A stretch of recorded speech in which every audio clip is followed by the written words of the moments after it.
Hello guys, good morning. কেমন আছো তোমরা সবাই? আশা করছি সকলে ভালো আছো। আমিও খুব ভালো আছি। মিস্টার অ্যান্ড মিসেস লামা চ্যানেলে নতুন আরেকটি ব্লগে তোমাদের অনেক অনেক স্বাগত জানাই। তো অনেকটাই প্রায় বেলা হয়ে গেছে, ঘুম থেকে উঠতে দেরি হয়ে গেছে আমার। আর বিনোদ এসছে প্রায় 2 ঘন্টার মতো হয়ে গেল। ও গেছে একটু বাজারে, এই ধনে পাতা টাতা এগুলো শেষ হয়ে গেছে, কিছু সবজি বাজারও আনতে গেছে। আর নিতিন গেছে টিউশনি। নিতিন গেছে মোটামুটি 9টার দিকে টিউশনি পড়তে। তো এখনও তো নিতিন আসেনি। তো চলো এখন রান্না বান্না করা যাক। ভাত তো বসিয়ে দিয়েছি, আর কিছু কাপড়ও আছে, ওগুলোও ধুতে হবে। আর বিনোদ আসলে পরে তারপরে আবার রান্না করতে হবে তরকারি টরকারি। তো ভাবছি আজকে ডাল করব। বেশ গরম গরম ভাব আছে, ডাল টাল খেলে একটু ভালো লাগে। মসুর ডাল করব। আর কি করছি তোমাদের সাথে শেয়ার করব। আর একটা কথা জানো, গত রবিবার আমি চুলের মধ্যে ক্যারাটিন করিয়েছিলাম, বাড়িতে নিজেই করেছিলাম। তো সব কিছুই ভালো মতন হয়ে গেছে, কিন্তু লাস্ট মোমেন্টে না এমন কেলেঙ্কারি হলো, মানে কি বলবো। তো সম্পূর্ণ কাজটাই প্রায় হয়ে গেছিলো, প্রোডাক্ট লাগানো সমস্ত কিছু যা যা থাকে স্টেপগুলো আমার, ওইটা আমি ভিডিও আপলোড করে দিয়েছি চ্যানেলে। ক্যারাটিন মানে বাড়িতে কি করে করতে হয় তোমরা দেখে নিও যদি না দেখে থাকো। সব কিছু হয়ে গেছে। তো স্ট্রেটনিং করার টাইমে, যখন স্ট্রেটনিং করছিলাম, আমি আর আমার ভাস্তি দুজন মিলে এই কাজটা করছিলাম বাড়িতেই। স্ট্রেটনিং হয়েই গেছে, লাস্টের দিকে কি হয়েছে, এই এক পাশের চুল, এই বাঁ দিকের চুল স্ট্রেটনিংটা না আমি নিজেই করে নিয়েছিলাম। ডান দিকেরটা করতে আমার একটু উল্টো হচ্ছিল। তো ওটার সময় আমি আমার ভাস্তিকে বললাম কি যে এই পাশটা তুই একটু করে দে। তো হয়েছে কি, চুলও সুন্দর করে স্ট্রেট করতে যাচ্ছিল, করছিল ঠিকঠাক মতোই। এই দিকটায় এই যে চিপের কাছে, আমাদের যে চিপটা আছে না, এই চিপের কাছে চুলটা আমার মনে হলো কি একটুখানি ভালো মতো স্ট্রেট হয়নি। তো ওটা একটু আমি করে দিই, কারণ কানে টানে ছ্যাঁক লাগতে পারে ও করলে। তো ওটা আমি করিনি। তো আমি ভাবছি কি ও স্ট্রেটনারটা রাখছে, একটু করে টানছে আর স্ট্রেটনারটা বেডে রাখছে, বেডে বসে করছিলাম। তো আমি এটাই ভাবছি। তো ও কী করছে, স্ট্রেটনারটা ধরেই ছিল হাতে, এরকম স্ট্রেটনারের মুখটা এরকম ফাঁকা হয়েছিল, আর স্ট্রেটনারটাও হাতেই ধরেছিল। বেচারা ও জানে না আর আমিও জানি না যে স্ট্রেটনারটা ওর হাতে ছিল। আমি জানি বেডে রাখা আছে, একটু করে চুল নিচ্ছে, বেডে রাখছে, আবার বেড থেকে উঠিয়ে আবার স্ট্রেট করছে, আমি এরকম ভাবছি। তো কি হয়েছে, ও না বেডের মধ্যে স্ট্রেটনারটা রাখেনি, ও হাতেই ধরেছিল স্ট্রেটনারটা। আমি ভাবছি দূরে মানে বেডে রাখা আছে, আর আমি যেই ডান হাত দিয়ে স্ট্রেটনারটা নিতে গেছি, কি বলবো, একদম হাতের হাতের যে এই পোর্শনটা আছে, এই পোর্শনটা আমার স্ট্রেটনারের ভিতরে ঢুকে গেছে, আর সাথে সাথে স্কিন উঠে গেল একদম দুপাশে। সেই দেখে কি অবস্থা, এত জ্বালা করছিল, মানে কি বলবো। তারপরে মলম টলম লাগানো হলো, আলুর রস থেতো করে দেওয়া হলো। দাঁড়াও তোমাদের দেখাচ্ছি, দাঁড়াও বা হাতে ফোনটা নিয়ে নিই। এই দেখো, এই দেখো, দেখতে পাচ্ছ? এই দেখো, এই দেখো, এখন তো অনেকটা শুকিয়ে গেছে, মানে স্কিনটা অনেকটাই মানে উঠে গেছিলো, এখন তো অনেকটাই মানে হিল হয়ে গেছে, মলম টলম লাগাচ্ছি। আর এই যে এইখানে, এই যে হাতের এই পাশটাতে, এইখানটায়, এইখানে আর এইখানে, এই দু জায়গায় স্কিন, জানি না ভালো করে দেখাতে পারলাম কি না। তো যাই হোক, দু জায়গায় স্কিন উঠে গেছে, এত জ্বালা করছিল। আর এখন জ্বালাটা নেই, গত রোববারই হয়েছিল ঘটনাটা। এখন তো শুক্রবার হয়ে গেছে, মোটামুটি 4-5 দিন হয়ে গেল। তো এখন তো ওই জ্বালাটা নেই, বাট এখন একটু ব্যথা আছে, আর এত ইচিং ফিল হচ্ছে, মনে হচ্ছে কি আমি চুলকে দিই যেমন তেমন করে, কিন্তু চুলকালে তো হবে না। স্কিনটা আবার যেটা হিল হয়েছে, মানে লেয়ার পড়ছে স্কিনের, ওটা আবার উঠে যাবে। তো সাইড দিয়ে একটু চুলকে দিচ্ছি, মানে চুলকাতে ইচ্ছা করছে। তো যাই হোক, এটা একটা ঘটনা হয়েছিল, আমার ফার্স্ট টাইম এমন এক্সপিরিয়েন্স। আমি এতদিন ধরে পার্লারে এত মানুষের হেয়ার স্ট্রেট করেছি, কোনো দিন এটা হয়নি। হ্যাঁ, আঙুল টাঙুলে একটু হালকা তাপ লাগে, ওটা স্বাভাবিক লাগেই, কিন্তু এইভাবে স্কিন পিল হয়ে যাওয়া মানে মানে বিশাল ব্যাপার। আমি দেখেই আমার মাথা ঘুরে গেছে যেটা কি হয়ে গেল। তো কিছুদিন তো আমি মানে 3-4 দিন ধরে তো আমি এই যে চুড়ি পরে থাকি, যে শাঁখা চুড়িগুলো, এগুলো পরেও ছিলাম না। আমি খালি একটা লাল রঙের গার্ডার বা সুতো বেঁধে রেখেছিলাম, কারণ সধবা মানুষ তো খালি হাতে থাকতে নেই। আর চুড়ি পরলে পরে কী হচ্ছে, চুড়িটা গিয়ে দেখো যেরকম এখানে পড়ছে না, মানে এই যেখানে জ্বলে গেছে ওখানে গিয়ে চুড়িটা পড়ছে, তো বারবার স্কিন উঠে যাবে। তো আমি চুড়িও পরতে পারছিলাম না, খালি একটা লাল সুতো বেঁধে রেখেছিলাম। তো যাই হোক, এখন অনেকটাই হিল হয়েছে। তো এখন চুড়ি পরছি, আবার কালকের থেকে ধরো চুড়িটা পরছি। না না না, আজকে সকাল থেকে চুড়িটা পরছি, সরি, আজকে সকাল থেকে চুড়ি পরছি। তো এই হলো ওই দিনের ঘটনা, সব সুন্দরভাবে হলো। এটা একটা ঘটনা হয়ে গেছে। তো যাই হোক, ওরও দোষ ছিল না, আমারও দোষ ছিল না, একটা অ্যাক্সিডেন্টলি ব্যাপারটা হয়ে গেছে। তো যাই হোক, ও খুব টেনশনে পড়ে গেছে, সাথে সাথে উঠে আলু থেতো করে রস দিল, মানে ও পুরো ভয় পেয়ে গেছে যেটা কি হলো। তো যাই হোক, এটা হওয়ার ছিল, মানে ভাগ্যে কখন কি আর কী থাকে সে তো কেউ বলতে পারে না। তো এরকম একটা ব্যাপার হয়েছিল। তো যাই হোক, আশা করছি আর কোনো দিন এমন হবে না। তো চলো এখন বাকি কাজগুলো করা যাক। তোমাদের সাথে এটা শেয়ার করার ছিল, তোমাদের সাথে তো সব কিছু শেয়ার করি, তো ভাবলাম এটাও শেয়ার করি তোমাদের কাছে। কেন এটা তোমরা দেখতেই পাবে ভিডিও টিডিওতে, তাই জন্য বললাম নিজের থেকেই বলে দিই। তো আমার ক্যারাটিন ট্রিটমেন্টের ভিডিওটা তোমরা অবশ্যই দেখো, বাড়িতে কী করে তোমরা নিজেরাই নিজেদের চুলে ক্যারাটিন করতে পারবে। তো তোমার ভিডিওটা অবশ্যই ওয়াচ করো। আর এই দেখো বিনোদের অভ্যাস, মানে কোনো কিছু পরার পরে না এইভাবে চেয়ারে টেয়ারে ফেলে রেখে দেয়। এই যে প্যান্টটা পরে কাজের থেকে এসছে, এখানে রেখে দিয়েছে চেয়ারে। আমি বারবার বলি চেয়ারের মধ্যে কাপড় রাখবে না, আমার ভালো লাগে না, তাও রাখবেই। এখন এগুলো আমাকে ঠিক করতে হবে। চলো কিচেনে যাওয়া যাক।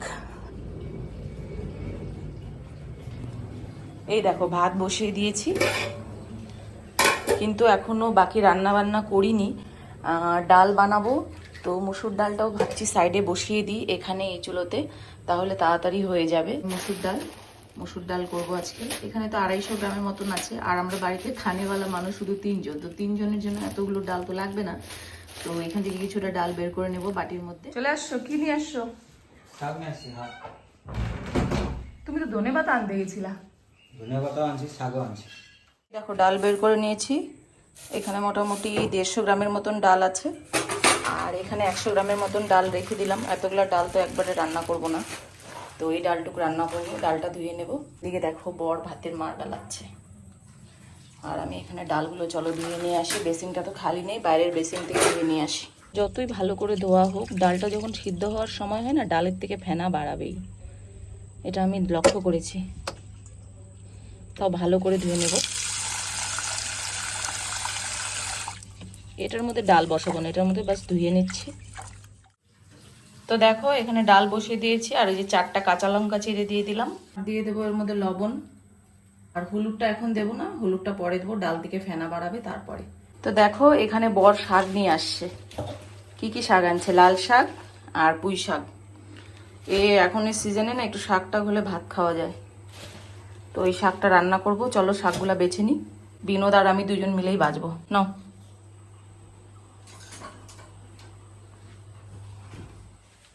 এই যে এখানে বসে শাক বাছবো। এখানে আলু আছে, ঝুড়ির মধ্যে শাকগুলো ঢেলে নিলাম। শাকগুলো কিন্তু খুবই টাটকা আছে। এই যে বড় বড় পাতাগুলো না শাকের মধ্যে দিয়ে দাও, আর এই ডাঁটাগুলো রাখো, আমি পরে চচ্চড়ি করবো। এই খারাপ পাতাগুলো দিও না, এই দেখো এটা ভালো।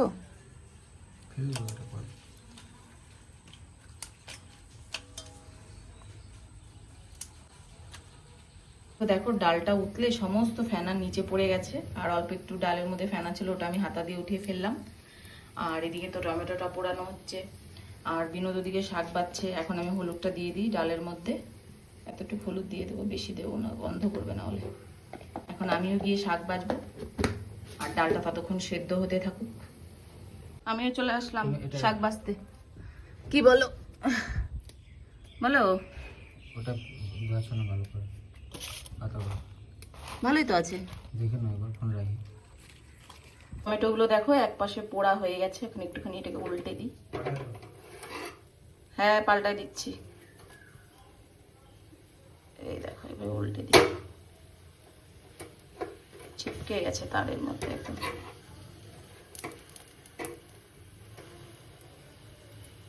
গ্যাসটা বাড়িয়ে দিই। ডালটাও ফুটছে। তোমার শাক বাছা কত দূর হয়েছে? এই ডাঁটাগুলো রাখবো, হ্যাঁ চচ্চড়ি খাবো।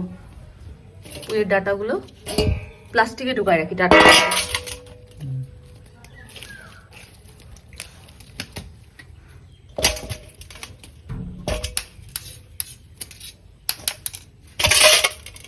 ভালো ভালো ডাঁটাগুলো উঠায় দাও তো। এগুলো কেন উঠাচ্ছ? ওগুলো চচ্চড়িতে দিয়ে দিতাম, ডাঁটার চচ্চড়িতে ভালো আছে তো। হ্যাঁ একটু মোটাগুলো দিয়ে দাও না, ছোট ছোটগুলো দিও না, বড়গুলো একটু দিয়ে দাও। ও ফেলে নিবো একবারে ফেলে দেবো রান্না করার সময়, এখন দিয়ে দাও।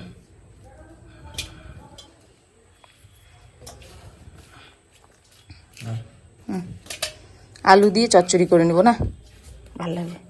এখন করবো কি চচ্চড়ি না পরে? এখন টাইম নেই। ঠিক আছে। দেখো টমেটোগুলো পোড়ানো হয়ে গেছে, স্কিনগুলো কি সুন্দর উঠে গেছে। এখন এগুলোকে একটু ধুয়ে নেব। চল, ভালো করে ধুয়ে নিতে হবে যাতে কালো কালো যে স্কিনটা আছে যেটা পুড়ে গেছে ওটাও পরিষ্কার হয়ে যায়। টমেটো দুটো পুড়িয়ে নিয়েছি, আর এখানে রসুন নিয়েছি, রসুন দিব, আর দেবো কিছুটা ধনিয়া পাতা। এই দেখো, বেশি নাই, এখানে অল্প একটু ধনিয়া পাতাটুকু দিব, তাহলে চাটনিটা টেস্ট লাগবে খেতে। ভালো করে নিয়ে নিই। তো দেখো, রসুন, লবণ, লঙ্কা, ধনিয়া পাতা এগুলো মিক্সারের বাটিতে দিয়ে দেওয়া হলো। এখন টমেটোগুলো দিয়ে দিবে, একটু কেটে কেটে দিলে ভালো হবে, তাহলে ভালো মতন পেস্ট হবে। একদম ধোয়া বেরোচ্ছে। আমাদের বাড়িতে চাটনিটা সবসময় হয়, তোমরা যদি আমার রেগুলার ভিউয়ার্স হয়ে থাকো তাহলে তোমরা জানো যে আমাদের বাড়িতে চাটনিটা সবসময় হয়, আমাদের চাটনি লাগবেই।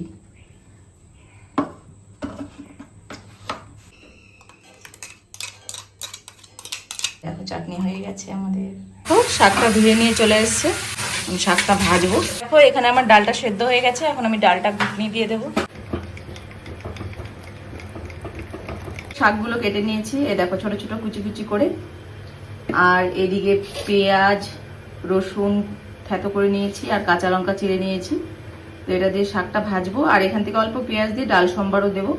এখানে দুটো কড়াই বসিয়ে দিয়েছি, দুপাশে দুটো কড়াই বসিয়ে দিয়েছি। বড় কড়াইটাতে শাক ভাজবো, তেল দিয়ে দিই। তো দেখো দুটো কড়াইতে তেল দিয়ে দিয়েছি, এটাতে ডাল সম্বার দেবো, এটার মধ্যে শাক বসাবো। শুকনো লঙ্কা, এবারে 5 ফোড়ন দেবে।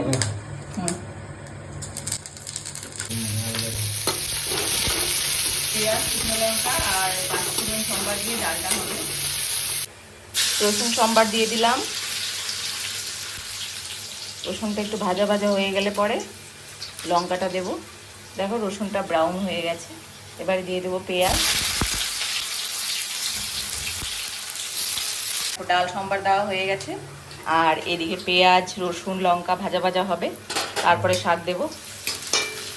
শাকে কি পেঁয়াজ কম হয়ে গেল? ঠিক আছে, শাক তো অল্প।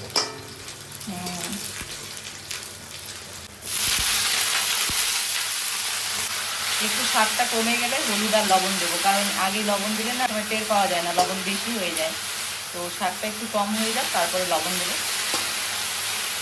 তো দেখো আমাদের ডাল হয়ে গেছে, আর ডালে অল্প ধনেপাতা কুচিয়ে দিয়েছি, তাহলে ডালটা খেতে বেশি ভালো লাগবে। ডালটা নামিয়ে দেবো, ডাল হয়ে গেছে আমাদের।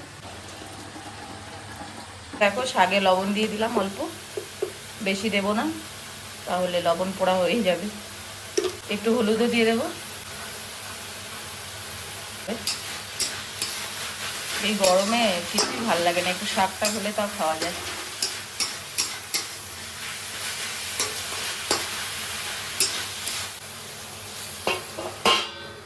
তো দেখো শাক ভাজাটা হয়েই গেছে, শাক তেল ছেড়ে দিয়েছে। কত কম হয়ে গেছে না শাকটা, কতগুলো শাক ছিল একদম কমে গেছে। তো যাই হোক, শাক ভাজাটা হয়ে গেছে, নামিয়ে নিই।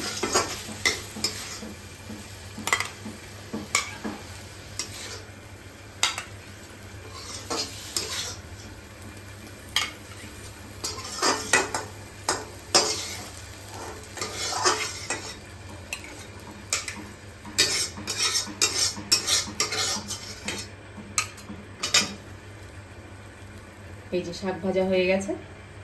দেখো সমস্ত রান্না বান্না তো কমপ্লিট হয়ে গেছে, আর এখন আমি আমার পার্লারে নিয়ে যাওয়ার জন্য মিষ্টি আলু সেদ্ধ বসিয়েছি।